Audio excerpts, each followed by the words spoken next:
વધુ એક વખત નબીરાઓના સ્ટન્ટ જોવા મળી રહ્યા છે। આણંદના વિદ્યાનગરમાં નબીરાઓએ જોખમી સ્ટન્ટ કર્યા છે। નબીરાઓ દરવાજો ખુલ્લો રાખી કાર ચલાવતા જોવા મળ્યા। સ્ટન્ટ દ્વારા પોલીસને પડકાર આપી રહ્યા હોય તે પ્રકારની આ ઘટના જોવા મળી રહી છે। વડોદરાની ઘટનાના પડઘા હજુ શાંત નથી થયા, ત્યાં જ આણંદમાં સ્ટન્ટનો વિડીયો વાયરલ થતા પોલીસ તંત્ર પર અનેક સવાલો ઉઠી રહ્યા છે। તો સ્ટન્ટ કરતા આ યુવકો જોવા મળી રહ્યા છે અને જોખમી સ્ટન્ટ કરવામાં આવતા હોય છે। રાજકોટ, ગાંધીનગર તેમજ આણંદના એ દ્રશ્યો કે જ્યાં યુવકો દ્વારા સ્ટન્ટ કરવામાં આવી રહ્યા છે અને બસ એક ટ્રેન્ડમાં રહેવાના ચક્કરમાં લોકોના જીવ જોખમમાં મૂકવામાં આવતા હોય છે। રાજકોટમાં ઘોડેસવારી કરતા યુવકો નજરે પડ્યા તો ગાંધીનગરમાં કાર પર બેસીને સ્ટન્ટ કરવામાં આવ્યો। બીજી તરફ આણંદની એ ઘટના કે જ્યાં કારનો જે દરવાજો હતો તે ખુલ્લો રાખીને તેમના દ્વારા સ્ટન્ટ કરવામાં આવ્યો અને લોકોના જીવ જોખમમાં મૂકવામાં આવ્યા છે।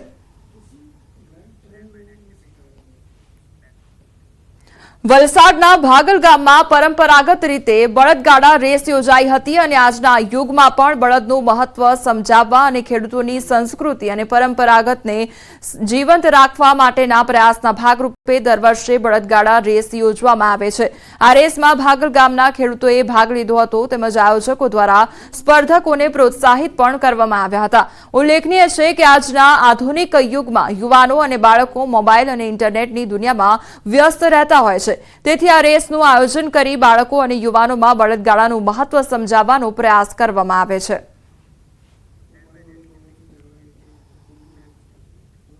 રાજ્યના મોટા શહેરો ઉપરાંત નાના ગામોમાં પણ રખડતા ઢોરનો ત્રાસ વધ્યો છે। બનાસકાંઠાના ડીસાના મોટી આંખોલ ગામ પાસે રખડતા પશુએ યુવકને અડફેટે લેતા ગંભીર રીતે ઇજાગ્રસ્ત થયો।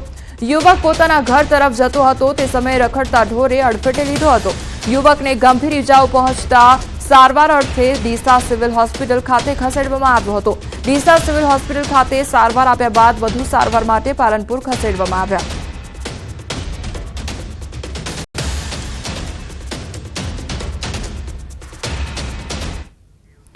કોંગ્રેસ નેતા દિનશા પટેલે પીએમ મોદીના વખાણ કર્યા છે। તેમણે કહ્યું છે કે પીએમ મોદીએ જે કંઈ સારું કર્યું છે તેને અમે સ્વીકારીએ છીએ। સ્ટેચ્યુ ઓફ યુનિટીના નિર્માણમાં પીએમ મોદીના પ્રયાસો અંગે પણ તેમણે પીએમ મોદીનો આભાર માન્યો।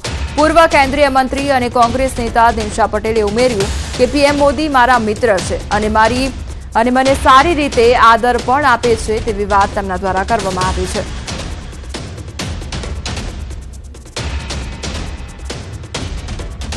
मोदी साहब ने किया जो कुछ अच्छा किया है उसको स्वीकार करते हैं कि अच्छा किया वो अच्छा ही है। मैं स्वीकार करता हूँ कि जितना उन लोगों ने आने के बाद वेटेज दिया इतना वेटेज कांग्रेस के समय में नहीं दिया। रिस्पेक्ट करते हैं, सलाम करते हैं, पाँव पर लगते हैं उसके कि भाई आपने बनाया स्टैच्यू ऑफ यूनिटी, हम प्रणाम करते हैं। हमारे दोस्त है, ऐसा नहीं है, हमारे दोस्त है, मेरे साथ अच्छा संबंध रखते हैं, अच्छी बात करते हैं, अच्छे लफ्ज में मुझे बुलाते हैं, रिस्पेक्ट देते हैं।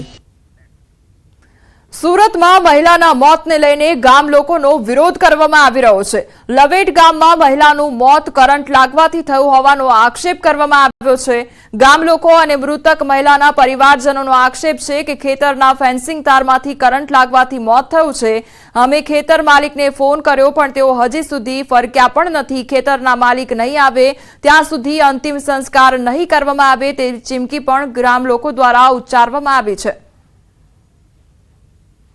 કાલે મારા દાદીને કરંટ લાગવાથી અવસાન પામ્યા છે।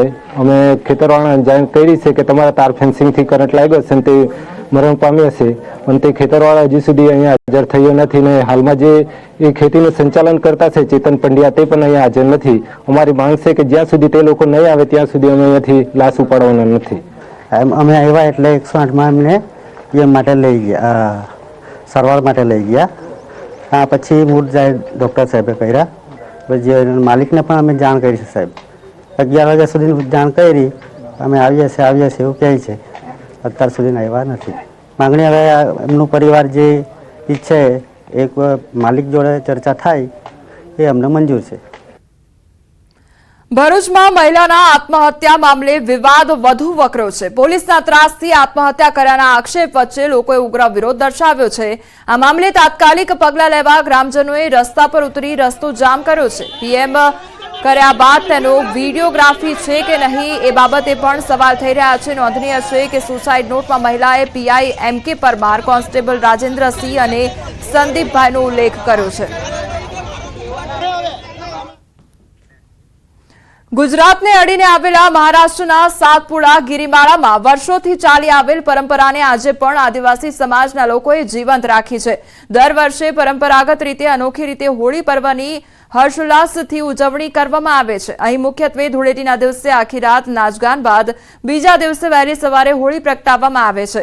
હોળી પ્રગટાવવાના સ્થળે 7 થી 8 ફૂટ જેટલો ઊંડો ખાડો કોઈપણ ઓજારના ઉપયોગ વિના શ્રદ્ધાળુઓ પોતાના હાથથી ખોદે છે અને માટી બહાર કાઢી હોળી સળગાવવા માટે ખાડો તૈયાર કરવામાં આવે છે। 80 કિલોમીટર દૂર જંગલમાંથી લાવવામાં આવેલા વાંસની પૂજા અર્ચના કર્યા બાદ વાંસની ખાડામાં ઊભો કરવામાં આવે છે, જ્યાં વહેલી સવારે હોળી પ્રગટાવ્યા બાદ સૌ છૂટા પડી ઘરે પરત ફરે છે। સાથે જ આદિવાસીઓની કુળદેવી યામોગી માતાનું વર્ષો જૂનું યામોગી માતાના મંદિરે શ્રદ્ધાળુઓ દર્શન કરી ધન્યતા અનુભવતા હોય છે।